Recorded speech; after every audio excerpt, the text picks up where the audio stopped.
హైదరాబాద్‌లో క్యాంప్ పెడితే హైదరాబాద్ వచ్చేసాం మా భార్యాభర్తలిద్దరం. హ్మ్. అప్పుడు కాకవాయ ఆశ్రమానికి హ్మ్. మనుషులు కావాలి. ఆళ్ళు కాకవాయ ఆశ్రమం వాళ్ళంతా వచ్చి ఆశ్రమం హరిద్వార్ వాళ్ళకి అప్పచెబుదామని వచ్చారు. హ్మ్. మాతాజీ కూడా ఉందప్పుడు అక్కడే. ఆమె మాతాజీ అని చెబుతున్నారు. పచ్చళ్ళు అదేదో తెచ్చింది. అందరికి ప్రేమగా భోజనాలు అది వడ్డిస్తుంది. చూశాను గానీ అంత మాస్టర్ మీదే మనసంతా. ఇక 70, 80 మంది దాకా ఉన్నాం. ఈ 80 మంది గడగడగడ వణికిపోతున్నాం. ఈ చలి మొత్తం మాలో ఉండే చలి మొత్తం మమ్మల్ని అంటుకుని చలి మొత్తం రామకృష్ణ గురుదేవులు తీసేసుకున్నారు. మాకు చలి లేకుండా పోయింది. ఎలా అంటే అసలు గోళ్ళు కూడా కొరికేస్తున్నాయి, కాళ్ళు ఏళ్ళు కూడా కొరికేస్తున్నాయి. అసలు ఇక బతుకుతామా లేదా అన్నట్టుంది మా పరిస్థితి. అక్కడ ఆవాల నూనె రాసుకోవాలి, చేతులకి గ్లౌజులు వేసుకోవాలి, కాళ్ళకి స్నాక్స్ ఒకటికి కాదు 4, 5 తగిలించుకోవాలి సార్ ఇవన్నీ. మళ్ళీ సెట్టర్లు, ఈ సెట్టర్లు హరిద్వార్ మన ఆశ్రమంలో చలికాలంలో వెళ్ళాం బాగా. ఆ సెట్టర్లు కూడా 4, 5 వేసుకోవాలి పైన. వాళ్ళు ఇంతంత మందపాటి దుప్పట్లు ఇస్తారు, అవి 4 కప్పుకోవాలి. ఆ కప్పుకున్న గంటకు కానీ మాకు వేడి వచ్చేది కాదు. అట్లాంటి చలి మొత్తం తీసేసుకొని విపరీతంగా దగ్గటం మొదలుపెట్టారు. ఇక మధ్యలో వచ్చి నేను వెళ్ళిపోతున్నాను, మీరందరూ జాగ్రత్త, క్యాంప్ చూసుకొని ఇంకెప్పుడే ఇబ్బంది పడకుండా, ఎవరిని ఇబ్బంది పెట్టకుండా రండి అని నాకెళ్ళి చూస్తున్నారు. చూసి ఇట్రా అన్నారు, అందరినీ జాగ్రత్తగా తీసుకొస్తామన్నారు. నాకు అప్పటికి ఇప్పటికీ అర్థం కాని విషయం అది. సరే అన్న. ఇక 3 రోజులు మేము క్యాంపు చూసుకున్నాక 3వ రోజు క్యాంపులో కాకవాయ ఆశ్రమానికి మనుషులు కావాలి, ఎవరుంటారు అట్లా సమయదానం ఇవ్వమంటే ఒక 5-6 గంటలు వేసి ఇచ్చారు. మేము కూడా ఇచ్చాం.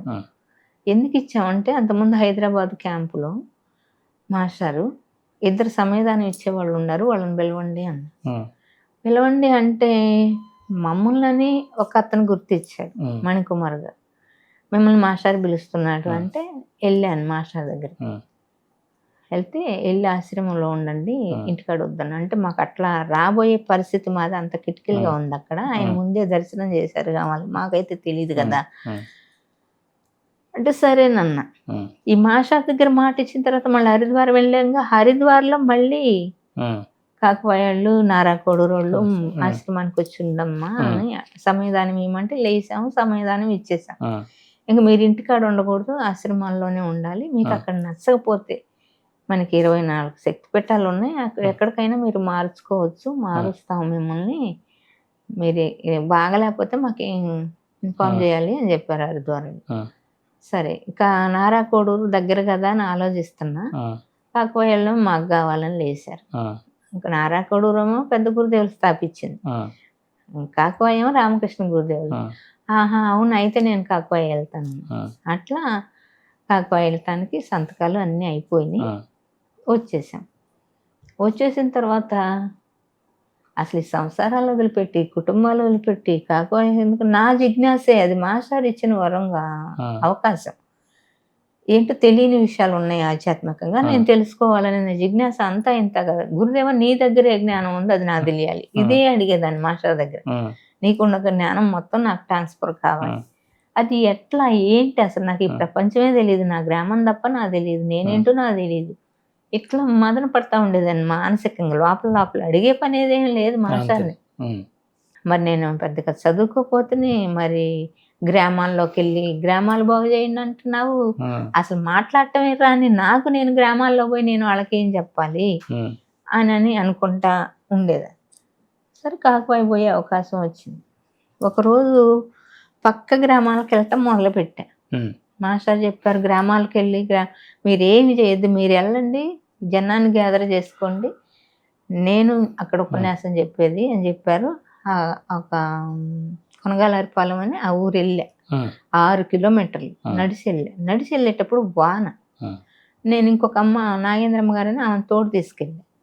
నడిచి వెళ్తుంటే విపరీతమైన వాన చుట్టూతా పడుతుంది, మా ఇద్దరి మీద బట్టలు. అసలు ఆయన గొడుగు పట్టారా ఏం చేశారో నాకు ఏంటి, మేమిద్దరం తిరుగుతున్నాం అన్నమాట, ఇదేంటి మన మీద పడకుండా చుట్టూతా వాన పడుతుందని. ఆయన చూపించిన మహిమలు నాకు అదొకటి. అట్లా మేము నడుస్తుంటే ఆ గ్యాప్ మా ఎమ్మటే వస్తుంది, కానీ మా మీద ఒక చుక్క నీళ్లు పట్టలేదు.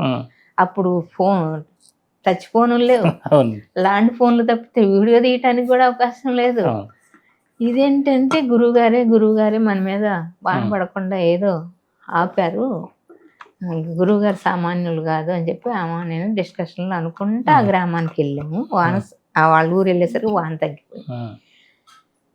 ఇక ఊరంతా ఒక 24 మంది పోగయ్యారు. వాళ్ళకి నేను ఏం చెప్పానో నాకే తెలియదు. వాళ్ళు తప్పట్లు కొట్టారు, బాగా చెప్పామమ్మా, బాగా మాట్లాడామమ్మా. ఓహో ఇదేంది చిత్రంగా ఉంది, మాట్లాడటం చేతగా నేను వాళ్ళకి చెప్పటం ఏంటి అసలుకి అని అనుకో. నువ్వు కాదు మాట్లాడేది, నేనుగా మాట్లాడాడు కావాలి అయితే ఇట్లా మోటు భాష అన్నమాట. ఆ ఊరు స్పందించారు, ఆ ఊర్లో కార్యక్రమం పెట్టాను. అట్లా గ్రామాలు అమ్మడి తిరగటం మొదలు పెట్టారు. దగ్గర 10 గ్రామాలు తిరిగారు రేపటి చుట్టూ. అందరూ స్పందించారు, అందరు యజ్ఞాలు పెట్టించుకున్నారు. అందులో మంత్రి పొలం కూడా ఒకటి. ఆ నుంచి తర్వాత కాకువే వెళ్ళాల్సి వచ్చింది కదా. ఎలాంటి పరిస్థితులు వచ్చినాయి అంటే, మేము ఇచ్చామే కానీ మాట వెళ్ళాలని మనస్ఫూర్తిగా లేదు. ఇక్కడ ఎంత ఫైనాన్స్ అంటే మొత్తం నష్టాలు వచ్చినాయి. మాకు ఇవ్వాల్సిన డబ్బుల వాళ్ళు ఎవరన్నా వచ్చినా కానీ నా కోరిక ఏంది, నేను జ్ఞానం కావాలని అడిగింది. అందుకు ఇన్ని తిప్పలు వచ్చినాయి నాకు. అవి తిప్పలు అనకూడదు, గురువు గారు ఇచ్చిన అవకాశం అంతే.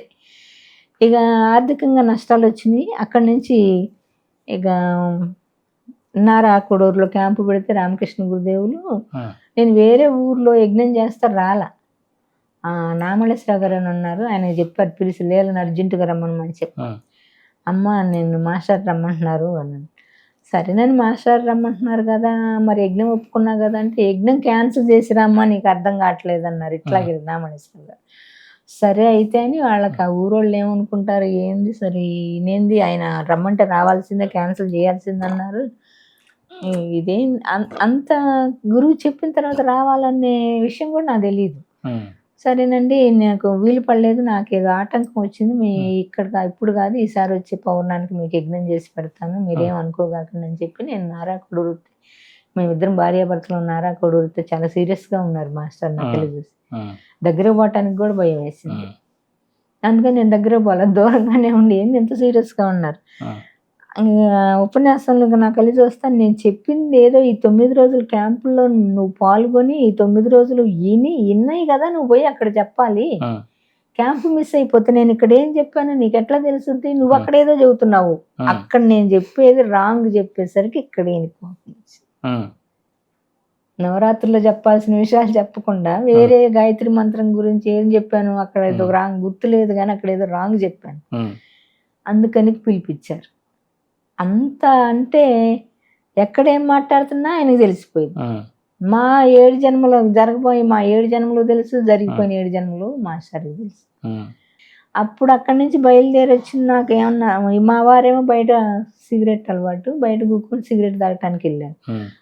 అక్కడ లోపల ఉన్న రామకృష్ణ గురుదేవులు బయటికి వెళ్ళి, నువ్వు ఆ ఊర్లో ఉంటే అడక్క తింటావు, ఆ ఊరు వదిలిపెట్టి వెళ్ళి ఆశ్రమంలో ఉన్నాను అంటే ఇక్కడ నష్టాలు రాబోతున్నాయి, ఫైనాన్స్ దెబ్బతినిపోతుంది అన్నమాట. నా రొయ్యల చెరువులు వేశారు, ఇవ్వాల్సిన వాళ్ళందరూ మునిగిపోయారు, నీకు డబ్బులు ఇచ్చే పరిస్థితులు ఎవరూ లేరు. ఇంకొకటే ఏడ్చుకుంటున్నాం అన్నమాట, మా బంగారం అంతా కూడా అమ్మేసేసాము. ఈ లోపలికి వచ్చి రామకృష్ణ గురుదేవులు నా దగ్గరికి వచ్చి, అక్కడ ఉంటే అడక్క తింటారు, అక్కడి నుంచి వెళ్ళి ఆశ్రమానికి వెళ్ళిపోమని అన్నాడు. ఏందో మరి మీ గురువు గారు ఆయన అంటే వెళ్దామండి, ఇంకొద్దు మనం ఈ ఊళ్ళో అనుకొని మేము మాట్లాడుకుని సామాన్ అంతా మా ఫ్రెండ్ వాళ్ళ ఇంట్లో మంత్రిపాలెంలో ఒక గది తీసుకొని అక్కడ వాళ్ళ ఇంట్లో భద్రపరిచారు.